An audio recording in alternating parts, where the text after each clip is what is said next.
Hello there. Today I'm looking at a wine from the Coal Pit Winery that they've sent me to have a look at. This is their Tiwha Pinot Noir from 2022, and Coal Pit are located in Central Otago, specifically in the Gibbston region of Central Otago. Now, the estate was purchased by Rosie Dunphy in 2001. It totals 12 hectares, of which 7 hectares were already planted to Pinot Noir and Sauvignon Blanc. And this planting had been done back in 1994, making these some of the older vines in the Gibbston subregion. Just to put it in context, I think it's 1983 that Alan Brady, the high-profile pioneer of the Gibbston Valley, with Gibbston Valley Vineyards at the time, planted his home block vineyard, and they produced the first wines from that in 1987. So this is only a few years on from that they're planting this vineyard. So these are well-established vines. Evidently the Coal Pit name comes from the fact that historically there was a coal seam that was mined here. So on the main Gibbston Road, people would stop off and pick up coal that had been mined at the coal pit and taken by cart down to the main road there.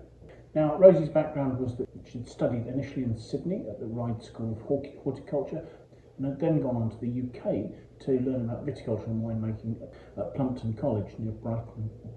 And today, Rosie's family are also involved in running the winery. For instance, her son Hugo is the general manager there. So the property was purchased in 2001, and for the first few years, they were simply selling the fruit to other wineries. But in 2006, they released the first wine under the Coal Pit label, and in 2007, they set out in a move to improve quality and give themselves greater control over the production process to build their own winery on site. So today, Coal Pit is actually quite rare in being a single vineyard site in the Central Otago region that handpicks all its fruit and makes everything exclusively on site. Farming here is certified as being sustainable by New Zealand wine growers, and since 2023 has been certified as being organic by the BioGrow organisation. So obviously this is the 2022, it's the year before certification was gained, but actually they've been in conversion to organics since I believe it was 2018 or 2019. So essentially this will have had to have been made organically for them to be able to achieve certification for that in the following year. So the vineyard here nestles on warm, north-facing slopes in Gibbston. Gibbston's probably the highest altitude subregion within Central Otago. So the vineyard here has glacially formed schist soils and faces north towards the Crown Mountains and the Kawarau River. It's an area with an extreme climate, a continental climate with snowy winters and hot, dry summers, and these extremes can enable them to craft some fantastic quality fruit in this area. The 2022 vintage saw an exceptional autumn ripening period that gave really good yield and concentration in what was high quality fruit. Picking took place between the 6th and the 23rd of April, was done entirely by hand, and the Pinot Noir that was picked comes from a number of clones. These are fairly traditional old clones, as being an early vineyard, so you've got the Davis California clone 5, you've got 10 Bar 5, Dijon clone 115, and then you've got the later series Dijon clone 777. So a good mix of clones there to try and give some extra complexity. Fermentation was entirely conducted with wild yeasts, with the natural yeasts that had made their way into the winery on the fruit. 20% of that fruit was left as whole bunches going into the fermentation tanks. So adding some tannin, adding some complexity, and helping to fix some colour in the wine there. The wine aged for 10 months in French oak barrels, and 30% of those were new. It was bottled on the 1st of March in 2023, and then spent a further 20 months aging in bottle at the winery before it was released. Other things I should mention is they're very proud of the fact that there's a New Zealand artist, Heafy, a well-known artist and family friend who produced this label, and evidently the original hangs in the winery. If you go to visit, you'll be able to see it there. Now, just in terms of where this wine sits in their range, it sits somewhere in the middle. They have an estate Pinot Noir, and then this is a premium cuvee. However, in top years, they'll select the best barrels and make a cuvee called the Leo, which sits above this, but they probably only make 6 or 7 barrels of that a year. So in terms of wines with ongoing supply, this is their premium Pinot Noir. I should just mention that the name Tiwha, slightly unusual. and I'm pronouncing it as you should pronounce the Tiwha name. My understanding is that it's actually named after Rosie's father, whose nickname was Tiwha, but the family would call him Tiwha, so it's probably more correct to refer to this wine as Tiwha. So let's see what we make of it, shall we? Having a look at the colour, there is a really quite typically black, ruby nature to the colour here, and I think that's quite typical of Pinot Noirs from Central Otago. They do have this quite dark ruby colour. Having said that, it's not a particularly deep colour. I can see through it quite easily. The wine has a lovely vibrant colour. Swirling it, it seems to cling quite readily to the glass, and it's forming some tears. Now the label says this has 13% alcohol. The technical sheet says it has 13.5. So I would imagine that actually both are true. It probably sits somewhere between 13 and 13.5. And it may have a slightly different alcohol label according to the market it's going in. Most markets will allow a 0.5% variance in the alcohol that's denoted on the label and what's actually technically in there. So let's see what we make of the aroma, shall we?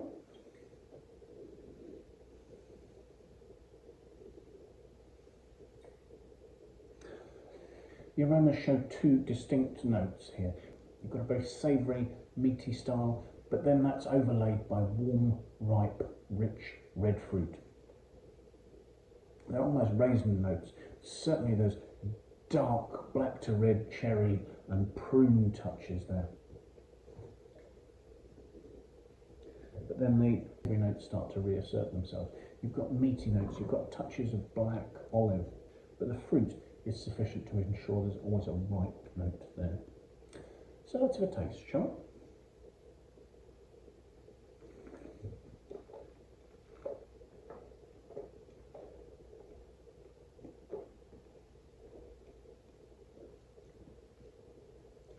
On the palate you have that ripe, rich, dark red to black fruit. This is dark plum to prune. This is dark red cherry to black cherry. Perhaps again going through to that more savoury black olive note. Then there's a rich note of spice, licorice. There's well integrated cedary spice in there supporting that. And there's a warmth and a ripeness that seems to be more than the 13 or 13.5% alcohol would suggest. I think that's ripe fruit combining with some generous cedary notes there to give this sort of sweet spice that sits on the back palate. The acidity seems balanced. There's some delicate fruit hints around the finish. I almost wondered if I could perceive some sort of mulberry and raspberry red fruit notes, but very quickly, if they were there, they actually developed into more ripe, dark red cherry notes and ripe plum notes. Sitting in the mid palate, where initially I'd identified as sort of a licoriceiness, I'm now seeing more of an earthiness. There appears to be the start of sort of truffly development notes to come.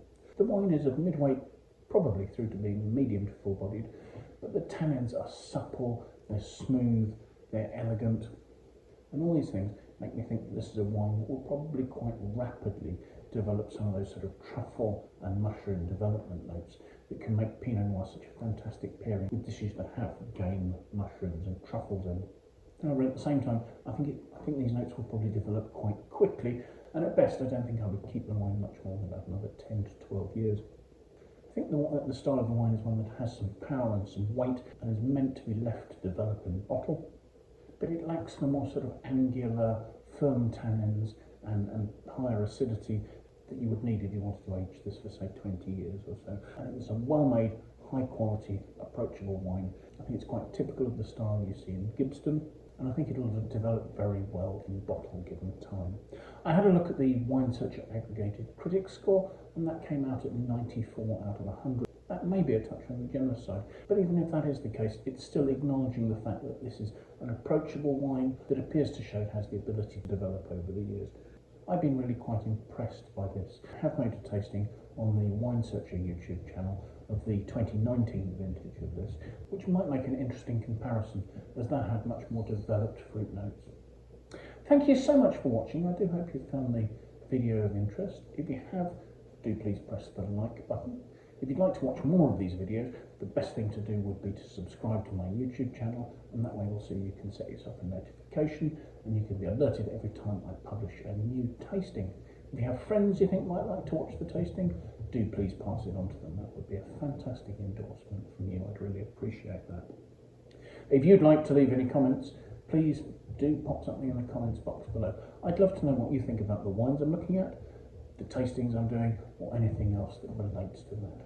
I will of course leave a link in the notes below to the winesearcher webpage for this vintage of this wine, and that way you can see if it's available in a market near you, what price it. I've actually seen it available in quite a few markets, so hopefully if you're interested you'll be able to find it.